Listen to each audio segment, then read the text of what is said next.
எங்கற விட்டோம் தம்பி?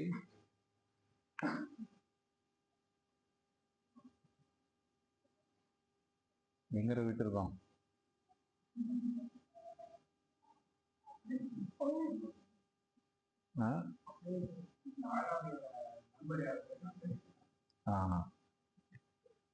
நானும் அவருடைய நண்பர்கிட்ட கொடுக்கட்டும்.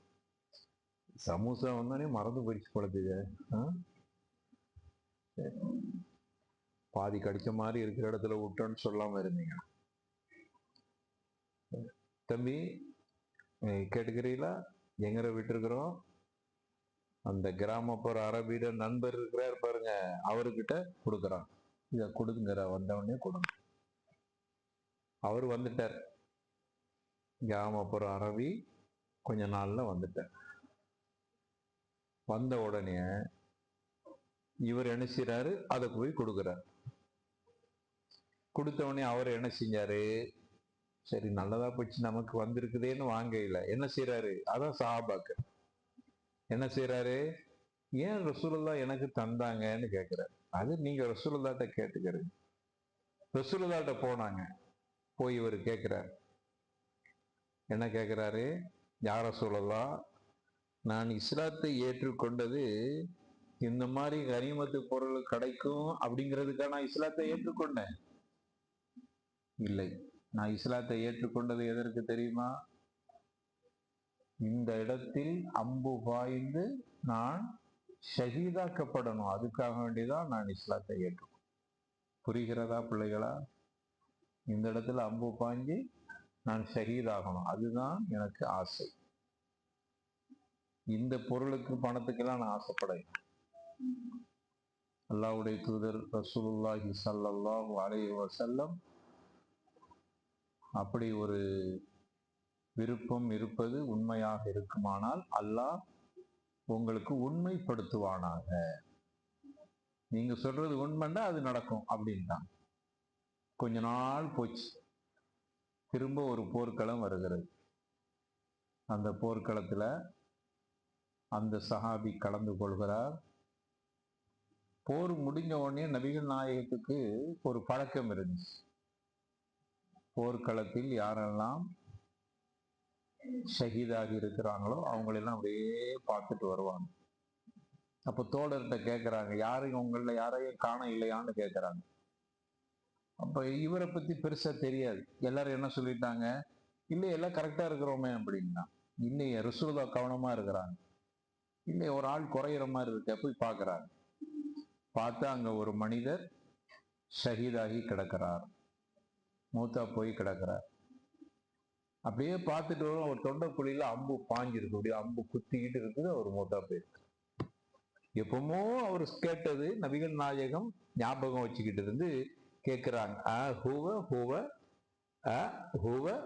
அவர்தான் இவரா? அன்றொரு நாள் நம்மகிட்ட கேட்டாரே, எனக்கு இந்த பொருள் பணம் இதுக்காக இஸ்லாத்துக்கு வரையில இங்கிற அம்பு பாஞ்சு நான் கொல்லப்படணும்னு சொன்னாரே, அவர் தான் இவரான்னு கேட்டாங்க. ஆமா அப்படின்னு அவருடைய நண்பர் சொன்ன உடனே ரசூலுல்லாஹி ஸல்லல்லாஹு அலைஹி வஸல்லம் அந்த ஜனாசாவை தூக்கிட்டு வந்து சொல்றாங்க. அல்லாஹ் கிட்ட துவா செய்யும் போது, ஜனாசா தொழுகை நடத்துவாங்கல்ல, அப்ப துவா செய்யறாங்க. அல்லாஹும்ம ஹாதா அபுதுக, அல்லாஹ்வே இவர் உன்னுடைய அடியார். வஹரஜ முஹாஜிரன் ஃபீ சபீலிக, உன்னுடைய பாதையில் ஹிஜ்ரத்து போனவர். வஷஹீதன் அலா ஸாலிக, உனக்காக வேண்டி ஷஹீதாகிவிட்டார். வான ஷாஹிதுன் அலை, இவர் ஷஹீது அப்படிங்கிறதுக்கு நான் சாட்சியா இருக்கிறேன். இதான் ரசூலுல்லாஹ் ஓதுன துவா. சுப்ஹானல்லாஹ். புரிகிறதா? அப்ப இதெல்லாம் இப்படியெல்லாம் சாதனை புரியணும்னு ஆசைப்படுறாங்களா இருந்தா அதுக்கு என்ன தேவை? என்ன தேவை? அப்ப என்ன தேவை? ஈமான். மாஷா அல்லாஹ். அதுக்கு தேவை ஈமான். ஈமான் சின்ன சாதாரண ஈமான் இல்ல, சுவை. இப்ப நம்ம இது என்ன சமோசா சாப்பிட்டோம்ல, டேஸ்டா இருக்குதா இல்லையா? டீ சாப்பிடுறோம், டேஸ்டா இருக்குதா இல்லையா? இதே மாதிரி எதுக்கு டேஸ்ட் இருக்குது? ஈமான். ஈமான் நல்லா புரிஞ்சவங்க டேஸ்டா இருக்கு, சமோசா டேஸ்டா இருக்கு, இது எந்த கடையில வாங்குனீங்க? எந்த கடையில வாங்குனீங்க? இந்த அங்குற ஒரு கடையில. நாளைக்கு இதே மாதிரி ஒண்ணு வாங்கி சாப்பிடுவோம். தப்பு இல்லையே, ஹலால் தானே. டீ எங்க வாங்குனீங்க? நல்லா இருக்க, எங்க? நாளைக்கு அந்த கடையில குடிப்போம், டேஸ்டா இருக்கு. ஈமான டேஸ்டா இருக்குதுன்னு புரிஞ்சுட்டா அந்த ஈமான நம்ம ரசிக்கணும்னு ஆசைப்படுவோம். இதான் சஹாபாக்கள், அப்படித்தான் ரசித்து ஈமானை அவர்கள் சுவைத்தார். அதனால ரசூலுல்லாஹ் சொன்னாங்க, ஈமானுக்கு ஒரு ஹலாவா இருக்கு. இன்னலில் ஈமானி ஹலாவா, ஈமானுக்கென்று ஒரு ஹலாவா இருக்குது, ஒரு சுவை இருக்கிறது. அந்த சுவையை யார் புரிந்து கொண்டார்களோ அவர்கள் உலகத்தில் சாதனை புரிந்து அல்லாஹ்விடத்தில் மிகப்பெரிய கூலியை பெறுவார். அப்படியான கூலியை பெறக்கூடிய வாய்ப்பை ரப்பல் ஆலமீன் நமக்கு அருள் செய்ய வேண்டும் என்று அல்லாஹ்விடத்துல துஆ செய்ய. அதுக்கு நம்ம என்ன செய்யணும் அப்படின்னா, ஈமானை படிக்கணும். ஈமானை படிக்கணும். இப்ப நமக்கு ஒரு எக்ஸாம் இருக்கு, நமக்குன்னு ஒரு எக்ஸாம் இருக்கு. எப்போ ஜமாத்து 8:15 சரி, நமக்குன்னு ஒரு எக்ஸாம் இருக்கு. எல்லாம் போயிட்டீங்களப்பா, சரி இருக்கிறவங்க போயிடாதீங்க, சரி அது தூரம் பூட்டி வச்சிருவோமா. ஈமானுக்குன்னு ஒரு சுவை இருக்கிற மாதிரி அந்த சுவையை நம்ம உணரணும்னா பிள்ளைகளா, நமக்கு ஒரு எக்ஸாம் இருக்கு. எங்க எக்ஸாம் இருக்குது சொல்லுங்க பாப்போம், எங்க இருக்குது? எங்க இருக்குது? நீங்க என்கிட்ட ஒரு தலைப்புல பேச சொன்னீங்களே, என்ன தலைப்பு சொன்னீங்க? கபருன்னு சொன்னீங்கல்ல, உங்க தலைப்பு தான் வரும். நமக்கு ஒரு எக்ஸாம் இருக்கு.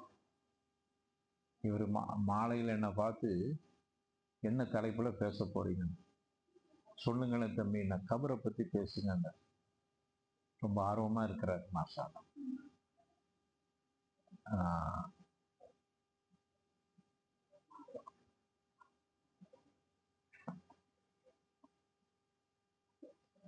நமக்கு ஒரு எக்ஸாம் இருக்குது. எங்க இருக்குது? கபருல ஒரு எக்ஸாம். கபரு தான் எக்ஸாம் ஹால். சரி, எக்ஸாம்னா அதுக்கு கொஸ்டின் கேட்பாங்களா இல்லையா? கொஸ்டின் கேட்பாங்க. அந்த கொஸ்டின் தெரியுமா? இப்போ தெரியுமா?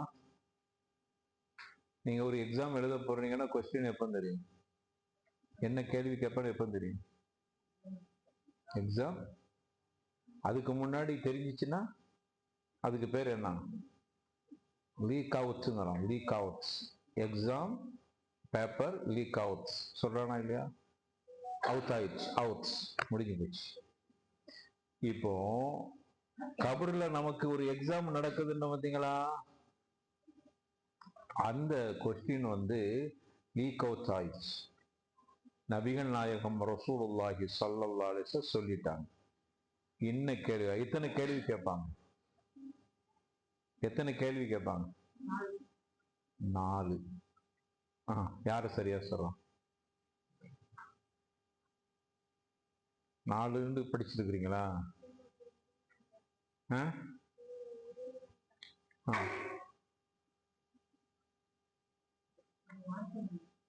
என்னமா? 2. சரி,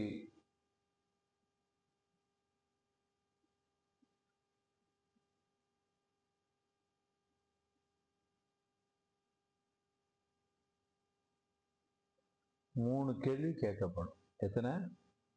3 கேள்விதான். 3 கேள்விதான் ஹதீஸ்ல தெளிவா இருக்கு. ஏன்னா அப்ப 3 கேள்வி இருக்கு. இந்த 3 கேள்வி அந்த எப்படி கற்றுக்கொண்டா என்பது சேர்த்து ஒரு கேள்வி ஆக்கிடுவாங்க. சில அறிஞர்கள் அதை ஒரு 4வது கேள்வியா சொல்றாங்க. புரியுதா? அது இதோட உள் கேள்விதான். அதனால பெரும்பகுதி 3 கேள்வி. அல் உசூலு ஸலாஸா, உசூலு ஸலாஸா, ஸலாஸத்து உசூல் சொல்றோம்ல, அடிப்படை 3 அடிப்படை கல்வி. 3ன்னா அதுதான். சில அறிஞர்கள் 4ன்னு சொல்லுவாங்க. அது உட்பிரிவு. அதுக்குள்ள எப்படி நீ தெரிந்து கொண்டாங்கிறது அதுக்குள்ள சேர்த்து ஒரே கேள்வி ஆக்கிடுவான். சரி, மூணுன்னு நம்ம பிரபல்யமான ஒரு கருத்தையே சொல்லுவோம். அப்போ 3 கேள்வி கேட்கப்படும். Question out. இப்போ அந்த 3 கேள்வியுக்கும் நாம் பதில் சொல்லணும்டா, இப்ப கேள்வி நமக்கு தெரிஞ்சிச்சுல, விடை தெரியுமா? மர் ரப்புக, உன்னுடைய இறைவன் யார் தெரியுமா? முன்கர் நக்கீர் கேட்கிறார், உன்னுடைய இறைவன் யார்? கொஞ்சம் இருங்க ப்ளீஸ் வாய்ஸ், நான் போய் கேட்டுட்டு வந்து சொல்றேன். சொல்ல முடியுமா? சொல்லணும்ல. இப்ப தெரியுமா உங்களுக்கு? இப்ப சொல்லலாம். உங்களுக்கு தெரியுமா? படிச்சுட்டு வந்து நாளைக்கு சொல்றாங்க, சொல்லுவோம். அங்க சொல்ல முடியுமா? சரி, இப்ப சொல்லுங்க, உங்களுடைய இறைவன் யார்? அல்லாஹ். ஈஸியா சொல்லிடலாம் போல தெரியுத.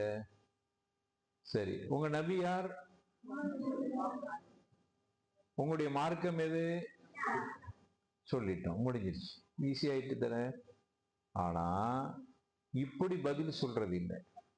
இப்படி பதில் சொல்லறதுக்கு நம்ம வரணும்டா, லேசா இருக்கணும்டா, இந்த உலகத்துல என்ன செய்யணும்? அல்லாவை பற்றி நாம் படிக்கணும். நான் என்ன செய்யணும்? அல்லாஹ்னா யாருன்னு படிக்கணும். அல்லாஹ்வுடைய தூதர்னா யாருன்னு படிக்கணும். தீனுல் இஸ்லாம்னா என்னான்னு படிக்கணும். அப்படி படிக்கிறது மட்டும் இல்லை, அல்லாஹ்னு யாருன்னு படிச்சுட்டு என்னுடைய வாழ்க்கையில் அல்லாஹுவை பற்றி அல்லாஹ் சொல்லுகிற மாதிரி என் வாழ்க்கையை நான் நடந்து காட்டணும். அப்படியெல்லாம் இருந்தா தான் அந்த கேள்விக்கு பதில் சொல்ல முடியும். கேள்வியும் தெரிஞ்சு போச்சு, விடையும் தெரிஞ்சு போச்சு, கபர்ல நம்ம எக்ஸாம்ல பாஸ் ஆயிருவோம்னு யாராவது நினைச்சிட்டு எப்படி வேண்டாலும் வாழ்ந்துட்டு அங்க போய் பாஸ் ஆக முடியாது. அப்படின்னா என்ன அர்த்தம்? அல்லாஹ்னா யாருன்னு படிக்கணும், படிச்சுட்டு அல்லாஹ் சொன்ன மாதிரி இந்த உலகத்துல வாழணும். ரசூலுண்டா யாருன்னு படிச்சுட்டு ரசூல் சொன்ன மாதிரி இந்த உலகத்தில் வாழணும். தீனுல் இஸ்லாம் தான் எனது மார்க்கண்டு படிச்சுட்டு தீனுல் இஸ்லாத்தின் உறுதியோடு நான் வாழணும். அப்படி வாழ்ந்தாதான் கபரில் அடக்கப்படுகிற பொழுது கேட்கப்படுகிற அந்த கேள்விக்கு தடுமாற்றம் இல்லாமல் பதில் சொல்ல முடியும். அப்ப நம்ம என்ன செய்யணும்? ஈமானுடைய சுவையை உணர்ந்து கொள்ள வேண்டுமானால் ஈமானை படிக்க வேண்டும். ஈமான்ல என்னன்னு படிக்கிறது, அல்லாஹ்னா யாரும் தெரிஞ்சுக்கிறணும், ரசூலுண்டா யாருன்னு தெரிஞ்சுக்கிறணும், இஸ்லாம்னா என்னான்னு தெரிஞ்சுக்கிறணும். அதுதான் ஈமான். அப்படி தெரிஞ்சுக்கிட்டோன்னா நம்ம உலகத்துல ஈமான்தாரியாக வாழ முடியும். அப்படி வாழுகிற பொழுதுதான் ஈமானை ரசித்து வாழ முடியும். சஹாபாக்கள் அப்படியே வாழ்ந்தாங்க.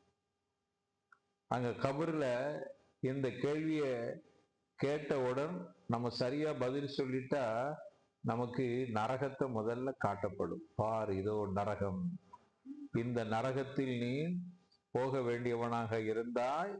ஆனா நீ மார்க்கத்தின் அடிப்படையில் வாழ்ந்த காரணத்தால் இதிலிருந்து பாதுகாக்கப்பட்டு பிரஹ்மத்தில்லாஹி வ ஃபத்லிஹி, உனக்கு இதோ பார் சொர்க்கம், இங்குதான் நீ குடியிருக்க போகிறாய். அது அல்லாஹ் சொல்றான், அம்மா மன் காஃப மகம ரப்பிஹி வ நஹன் நஃப்ஸ அனில் ஹவா ஃபஇன்னல் ஜன்னத ஹியல் மஅவா. வ அம்மா மன் காஃப மகம ரப்பிஹி, யார் அல்லாஹ்வுடைய சன்னிதானத்துல அல்லாஹ்வுடைய இடத்துல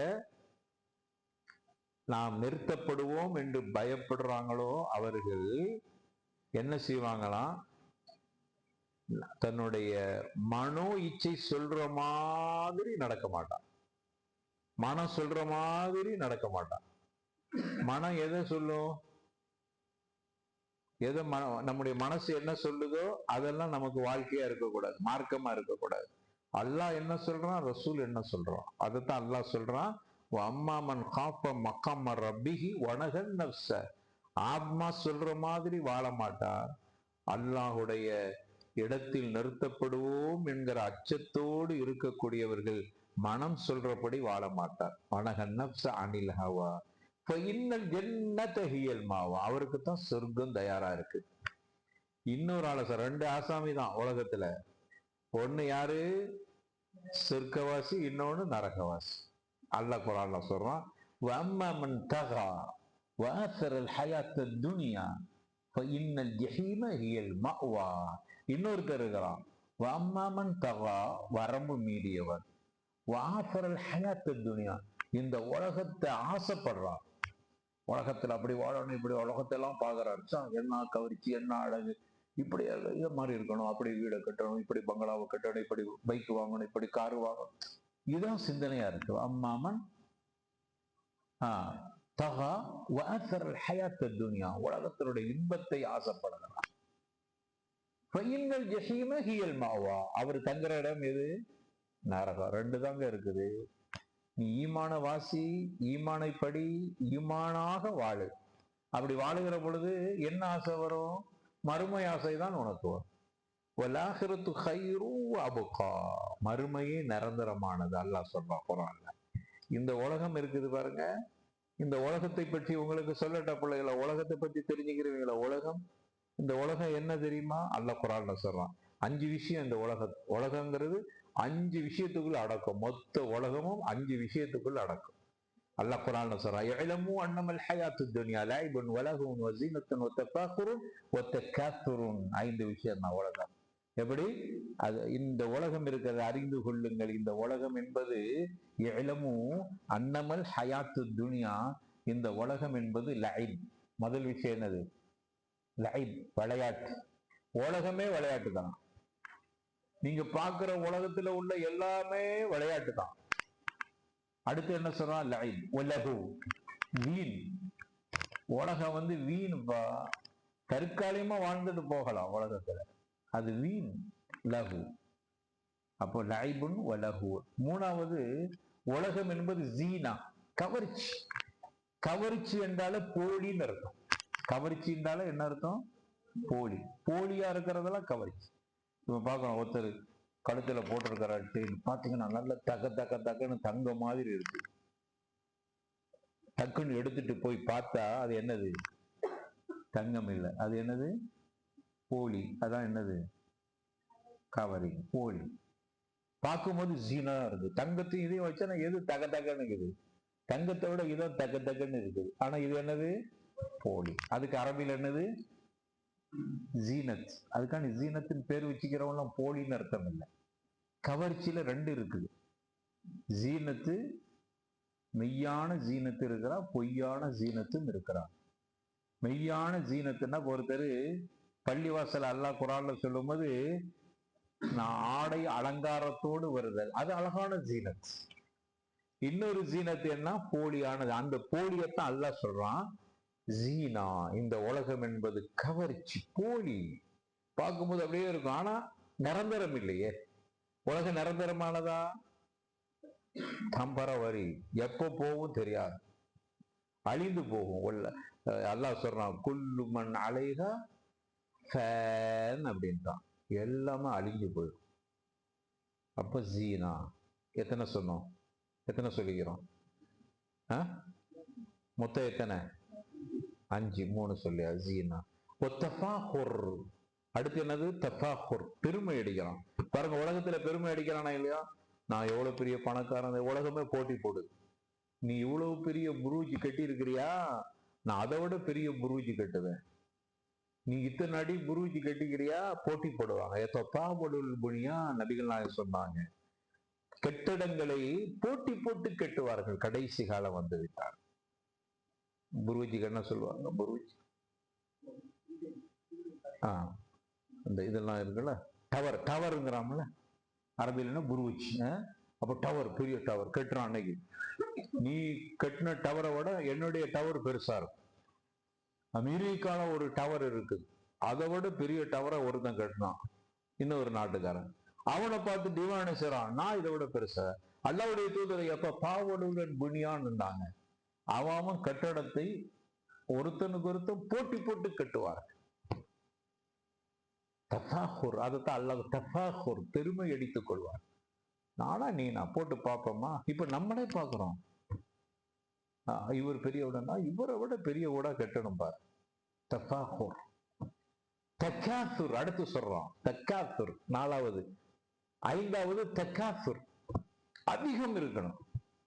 இவன் பணக்காரன, இவனை விட பெரிய பணக்காரன் நான் இருக்கணும். காக்கா பணக்காரர் இருக்காரு தம்பி நினைக்கிறான், காக்காவோட நான் பணக்காரன் ஆகும். இதுக்கு பேரு தக்காசுர். புரிகிறதா பிள்ளைகளா?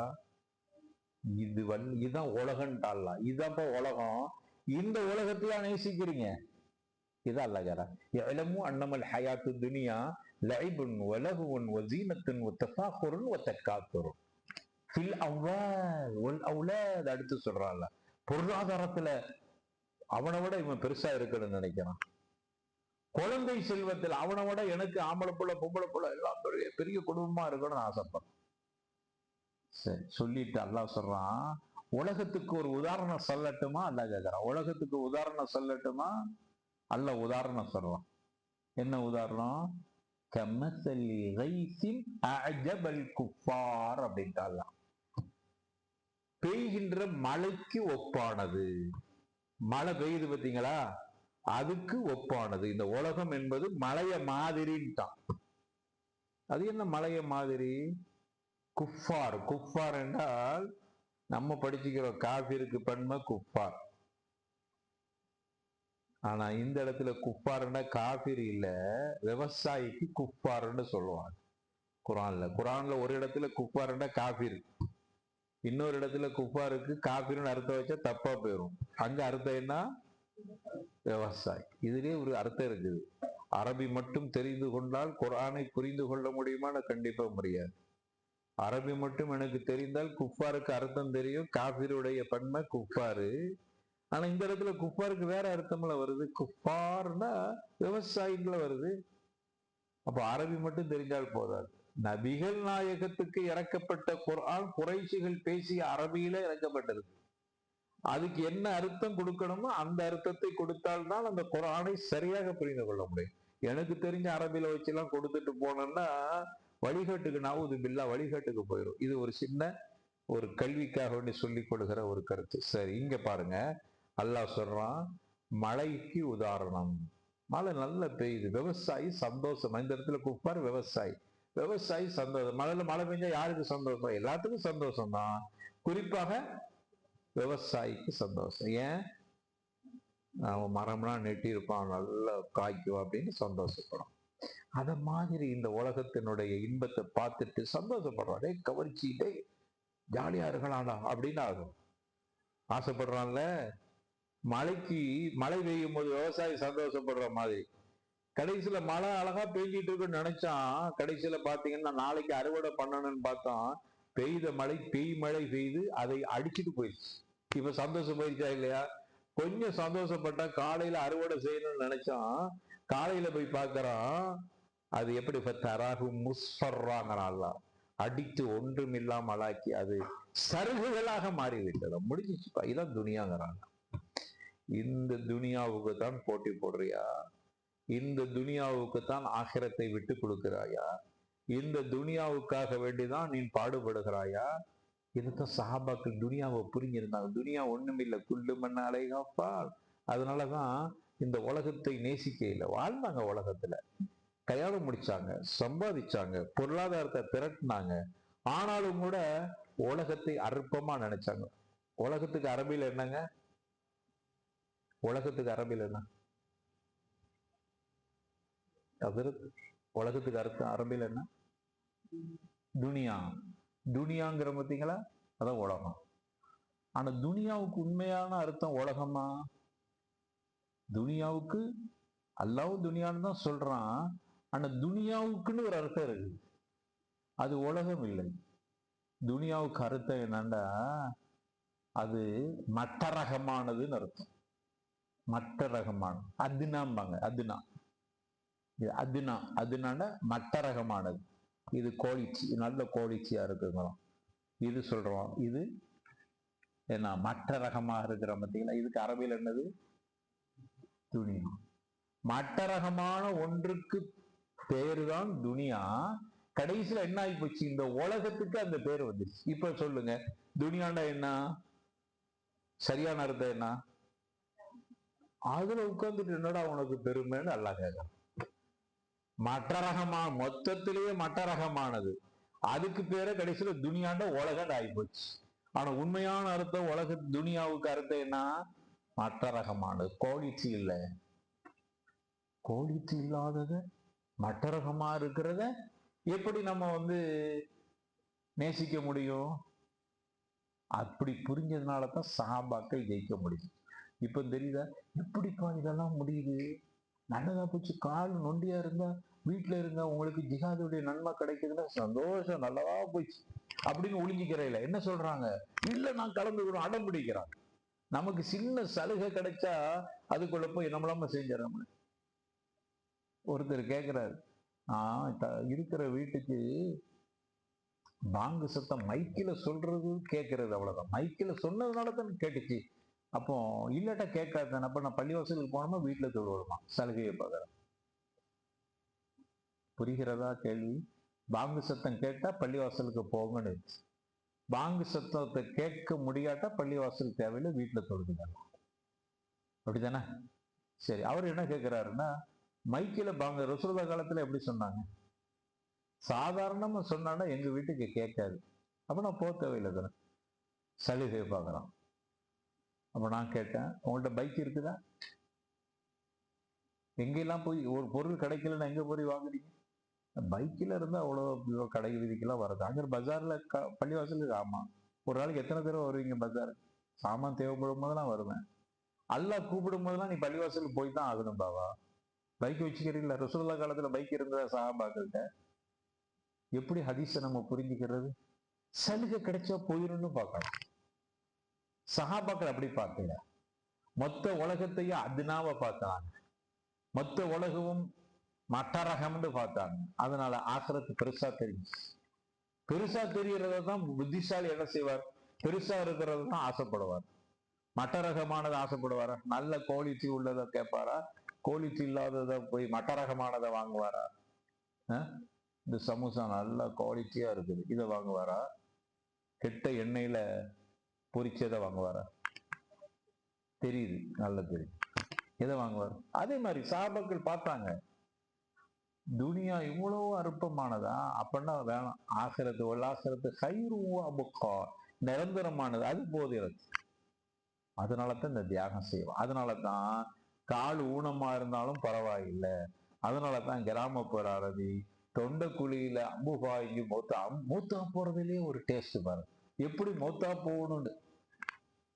நம்மளும் உணவை டேஸ்டா வகை வகையாக வக்கணையா சாப்பிட ஆசைப்படுற மாதிரி சஹாபாக்கள் ஷஹீதாகிறதுல வக்கணையா ஷஹீதாக நினைப்பான். இங்க அம்பு பாய்ஞ்சு நான் ஷஹீதாக சொல்றேன். நினைச்சு பார்க்கும்போது எவ்வளவு பெரிய துனியாவை மட்டரகமா நினைச்சு ஆசிரத்து மேல அவ்வளவு மோகம் அவர்களுக்கு இருக்கு. அதனாலதான் இப்படி செய்ய முடியும். அப்ப இந்த உலகம் அதுதான். அல்லாஹ்வுடைய தூதர் ஸல்லல்லாஹு அலைஹி வஸல்லம் தோழர்களுக்கு முதல்ல இந்த உலகத்தை அப்படியே அறிமுகப்பட, உலகம் ஒண்ணும் இல்லப்பா, அது ஒண்ணுமே இல்லை, இந்த 5க்குள்ள அடக்கம் உலகம். அதனாலதான் சொன்னாங்க அத்துனியா ஹுல்வத்துன் ஹதீரா அப்படின்னு. இந்த உலகம் என்பது பசுமையானது, இனிமையானது. உலகம் என்பது பசுமையானது, இனிமையானது, நல்ல சுகமானது. எங்க திரும்பினாலும் பசுமை, எங்க திரும்பினாலும் இனிமை. இதான் உலகம். அல்லாஹ்வுடைய தூதர் ஹலாவாண்டாங்க. ஹலாவாண்டா இனி, நல்ல சுவை இல்லை. இந்த உலகம் என்பது பசுமையானது, இனிமையாது. எங்க திரும்பினா டாஸ்மாக், இங்கிட்டு திரும்பினா டாஸ்மாக், இங்கிட்டு திரும்பினா கவர்ச்சி, இங்கிட்டு திரும்பினா எவ்வளவு சுகம். இதாங்க உலகம் அப்படின்னு சொல்லிட்டு அடுத்து சொல்றாங்க அல்லாஹ்வுடைய, இன்ன துனியா ஹுல்வத்தின் கல்யா இன்னல்லாஹ முஸ்தக்லிஃபக்கும், உங்களை அல்லாஹ் கலீஃபாவாக, பிரதிநிதியாக இந்த உலகத்தில் அனுப்பி இருக்கிறார். கைஃப தஅமலூன், நீங்க எப்படி செயல்படுறீங்க அப்படின்னு பார்ப்பதற்குத்தான் நடத்திக்கிறான். ஃபுந்துர் கைஃப தஅமல், நீங்க என்ன செய்றீங்க, உலகத்தில் எப்படி வாழ்றீங்க அப்படின்னு பார்ப்பதற்குத்தான் அல்லாஹ் அனுப்பியிருக்கார். எச்சரிக்கையா இருங்க, கவனமா இருங்க அப்படின்னு ரசூலுல்லாஹி ஸல்லல்லாஹு அலைஹி வஸல்லம் சஹாபாக்களுக்கு சொன்னாங்க. அதனாலதான் சஹாபாக்கள் கவனமா இருக்க, உலகத்தை பத்தியே பாடம் நடத்துறாங்க. அல்லாஹ்வுடைய தூதர் ரசூலுல்லாஹி ஸல்லல்லாஹு அலைஹி வஸல்லம் ஒரு முறை பாருங்க, உலகத்தை பத்தி அல்லாஹ் குர்ஆன்ல பாடம் நடத்திட்டான். உலகம்னா என்னன்னு சொல்லிட்டான். ரசூலுல்லாஹ் சஹாபாக்களுக்கு உலகத்தை பத்தியே பாடம் நடத்துறான். எப்படி நடத்துறாங்க? சஹாபாக்கள் சுபுகெல்லாம் தொழுதுட்டு தோழர்களோடு அப்படியே பஜாருக்கு போறாங்க. சஹீஹ் முஸ்லிம்ல பதிவு செய்யப்பட்டது. அப்படியே பஜாருக்கு போறாங்க. அங்க பாத்தீங்கன்னா செத்து கிடக்கிற ஒரு குட்டி ஆட்டுக்குட்டி கிடக்குது, செத்து கிடக்கு. நபிகள் நாயகம் அதனுடைய காதை பிடிச்சு தூக்குறாங்க. மனிஷ்டரி ஹாத, யாரு இதை வாங்குறா? மனிஷ்டரி ஹாத, இதை யாரு வாங்குறான்னு கேட்கிறான். அங்கிருந்த ஒரு நபி தோழர், யார சொல்லலாம், இது உயிரா இருந்தாலும் யாரும் வாங்க மாட்டாங்க. நோஞ்சா ஆட்டுக்குட்டி, சின்ன ஆட்டுக்குட்டி, யாராவது விருப்பப்பட்டு வாங்குவாங்க? நோஞ்சா ஆட்டுக்குட்டியா இருக்கு, இது எப்படி வாங்குவாங்க? அல்லாஹ்வுடைய தூதர்கிட்ட அப்படி கேட்டாங்க. அது இப்போ செத்து போயிருக்கு. செத்து போனதை யாராவது விலை கொடுத்து வாங்குவாங்களா யாரோ சொல்லலாம் அப்படின்னு கேட்கும்போது அல்லாஹ்வுடைய தூதர் பாடம் நடத்துறாங்க. இதான் இந்த உலகம், அல்லாஹுடைய பார்வையில் இந்த உலகம் அகுவனு மின்னுகின்றாங்க. இதை விட மிக மட்டரகமானது அல்லாஹுடைய பார்வையில் இந்த உலகம். ஒரு செத்து போன ஆட்டுக்குட்டிய நீங்க விரும்ப மாட்டேங்கிறீங்க, இதை விட மட்டரகமானது அல்லாஹ்வுடைய பார்வையில இந்த உலகம். அந்த உலகத்தையா நீங்க நேசிக்கிறீங்க? இதனாலதான் சஹாபாக்களுக்கு மாற்றம் வந்துச்சு. இது ஒண்ணு இல்லை, இது போலி. புரிந்து கொண்டதனால் தெளிவாக இருந்தாங்க. அப்போ அல்லாஹ்வுடைய தூதர் ரசூலுல்லாஹி ஸல்லல்லாஹு அலைஹி வஸல்லம் சஹாபாக்களுக்கும் இதே மாதிரி பாடம் நடத்தலாம். அது மட்டும் இல்ல, ஊருக்கு உபதேச ஸல்லல்லாஹு அலைஹி வஸல்லம் துனியாவை தன்னுடைய வாழ்க்கையில எப்படி அனுபவித்தாங்க பாருங்க. ஒரு முறை உமர் கத்தாப் ரலியல்லாஹு அன்ஹு ரசூலுல்லாவை பார்க்க வர்றாங்க. அல்லாஹ்வுடைய தூதர் ஸல்லல்லாஹு அலைஹி வஸல்லம் படுத்திருந்தவங்க எழுந்து உட்கார்ந்து இருந்தாங்க. உமர் கத்தாப் வர்றாங்கன்னு சொல்லி, ஒரு யாராவது நம்ம வீட்டுக்கு வந்தா சின்னவங்களா இருந்தாலும் படுத்திருந்தா எழுந்து உட்காரணுங்கிறது ஒரு அதப், ஒரு ஒழுக்கம். நபிகள் நாயகம் பெரிய ஆளு தானே, உமர் கத்தாப் சிறுவர் தானே. சிறியாருன்னா ரசூலுல்லாவை பார்க்கும்போது அவரு அந்தஸ்தால் குறைந்தவர் தானே. ஆனா உமர் வர்றாரு, ரசூலுல்லாஹ் எந்திரிச்சு உட்கார்ந்து. நம்மள பிள்ளைகள் பாருங்க, வாப்பா நின்றுகிட்டு பேசினா இவர் படுத்துக்கிட்டே பேசுறாரு. அப்படி பேசக்கூடாது. அம்மா கிட்ட பாப்பா கிட்ட நம்ம காக்காவா இருந்தா தாத்தாவா இருந்தா படுத்து இருந்தாலும் நம்மளோட மூத்தவங்க உட்கார்ந்துட்டு தான் பேசணும். அவங்களுக்கு நம்ம கொடுக்கிற ஒரு கண்ணியம் நபிகள் நாயகம் கற்றுத்தர்றாங்க. அப்ப ரசூலுல்லாஹ், இப்ப நான் விஷயத்துக்கு வர்றேன். ரசூலுல்லாஹ் சொல்ல படுத்திருந்தவங்க எந்திரிச்சு உட்கார்ந்துட்டாங்க. உட்கார்ந்து இருக்கும் போது உமர் கத்தாப் ரசூலுல்லாஹ்வுடைய மேனியை பார்த்துட்டு அழுகிறான், கடுமையா அழுகிறான். ஏன்னா அவங்க மேனியில அப்படியே வரி வரியா இருக்கு. ரசூலுல்லாஹ் படுத்தது ஈச்ச மரத்தினுடைய பாயில, ஈச்ச ஓலை இருக்குதுல்ல, அதுல நெய்யப்பட்ட பாய், அதுல படுத்தாங்க. நம்ம பாயில படுத்தோம்னா, இப்பெல்லாம் வீட்டுல எல்லாம் பாய் இல்லை, பாயில படுத்தாங்கன்னா நம்மளாம் படுத்து பார்த்தோன்னா அப்படியே பெட்ல வரி வரியா இருக்கும். உங்க வீட்டுல பாய் இருக்குதா? பாய் இருக்குதா? இருக்கா? பாயில படுத்துக்கிறீங்களா? மாஷா அல்லாஹ். அது மேல எப்படி எப்படி விழுந்திருக்கா வரி? சரி, இதே மாதிரி ரசூலுல்லாஹ் அப்படியே விழுந்துச்சு. பார்த்துட்டு சொன்னாங்க, யா ரசூலல்லாஹ், உங்களுடைய மேனியில கிடக்கிற வரிகளை பார்க்கிற பொழுது எனக்கு கண்ணீர் வருகிறது. நாங்க பாரசீக மன்னரை, ரோமாபுரி மன்னர்களையும் பார்த்திருக்கோம். அந்த காலத்தில் 2 மிகப்பெரிய வல்லரசு, அரபு நாட்டை ஆட்டி படைத்த வல்லரசுகள் உண்டு. ஒன்று பாரசீக நாடு, ஈரான் பகுதியிலிருந்து யமன் தேசம் வரைக்கும் அந்த ஆட்சி தான், அதிகாரம் தான் இருந்தது. இன்னொன்று ரோமர்களுடைய ஆட்சி அதிகாரம். ரெண்டுமே அரபு நாட்டை பாலைவனமா இருக்குன்னு யாருமே என்ன செய்யல, பெருசா விரும்பி அந்த நாட்டை பிடிக்கல. இந்தியாவை பிடிக்க வந்தவர்கள் எங்க போய் பிடிக்கல, அரபு நாட்டை பிடிக்க போகல அந்த காலத்துல. ஏன்? வெறும் பார்க்குற இடமெல்லாம் மண்ணா தான் இருக்குது, பாலைவனம், ஒண்ணுமே இல்லை, பசுமை இல்லை. நம்ம நாடு எங்க பார்த்தாலும் பசுமை இருந்துச்சு. அதனால இந்த நாட்டை என்ன செஞ்சாங்கன்னா பிரித்தானியர்கள் பிடித்தாங்க. ஆனா அங்க யாருமே பிடிக்கல. அதே சமயம் பாரசீகர்களும் வல்லரசாக இருக்கிற அந்த பகுதி யமன் தேசம் வரைக்கும் வந்து அதை அவர்கள் ஆட்சி அதிகாரத்தில் இருந்தார். அதே மாதிரி ரோமர்களும் ஆண்டு கொண்டிருந்தார். அதனாலதான் அந்த மன்னர்களை எல்லாம் அவங்க பார்த்திருக்கிறாங்க. அதைத்தான் உமர் கத்தாப் சொல்றாங்க, பாரசீக மன்னர்களையும் ரோம மன்னர்களையும் பார்த்திருக்கோம். அவர்களெல்லாம் எப்படிப்பட்ட பஞ்சு மெத்தைகளை படுத்து உறங்குறாங்க. யார சூழல்லாம் அல்லாவுக்கு நெருக்கமாக இருக்கிற, அந்தஸ்துகள் பெற்ற, உலகத்திலேயே சிறந்த மனிதராக இருக்கிற நீங்க எங்கள்கிட்ட ஒரு வார்த்தை சொன்னால் உங்களுடைய படுக்கைக்கு விரிப்பதற்கு ஒரு விரிப்பு வாங்கி தந்திருப்போமே யார சூழல்லாம். உங்களுடைய மேனியிலே இப்படி அடையாளம் இருப்பதை பார்க்கிற பொழுது கண்ணீர் வருகிறது யார சொல்லலாம். அப்ப ரசூலுல்லாஹ் என்ன சொன்னாங்க? அதெல்லாம் எனக்கு தேவையில்லைப்பா அப்படின்னு சொல்லிட்டு போயில. அங்கேயும் துனியாவைத்தான் சொல்றாங்க, உலகத்தை தான் சொன்னாங்க. மாலி ஒளி துனியாண்டாங்க. மாலி ஒளி துனியா, எனக்கு என்னப்பா இருக்குது இந்த உலகத்துல? நான் இந்த உலகத்தில் ஒரு வழிப்போக்கனை போன்று வாழுகிறேன். ஒரு வழிப்போக்கு, இன்னைக்கு நான் வந்திருக்கிறேன், நான் ஒரு வழிப்போக்கேன், முடிஞ்சிச்சு, நைட்டோட நைட்டா கிளம்பி தருவேன், முடிஞ்சு. இப்படி இதுதான். இது நான் சொல்றது இந்த ஊர்ல இருந்து இந்த ஊருக்கு கிளம்புறது இல்லை, மொத்த உலகத்தில் நான் வாழுகிற வாழ்க்கையே வழிபோக்கன் மாதிரி. அப்படின்னா எப்படி வாழும்? இப்ப நான் இந்த ஊருக்கு இப்படி வந்துட்டு போறவன் சொகுசாது வேணும் இது வேணும் எல்லாம் விரும்ப மாட்டேன். இருக்கிறத வைத்துக் கொண்டு வாழ்ந்துட்டு போயிடுவோம், இருந்துட்டு போயிடுவோம். ரசூலுல்லாஹ் சொல்றாங்க, மொத்த உலகமே வழிபோக்க. அப்படி இருக்கும் எனக்கு எதுக்கெல்லாம் பெட்ஷீட் அதுவும் இதுவும். எப்படி பார்த்தீங்களா? ரசூலுல்லாஹ் உலகத்தை புரிந்தார்கள். அதனாலதான் தாங்கிட்ட இருப்பதை கொண்டு போதுமாக்கி கொண்டார்.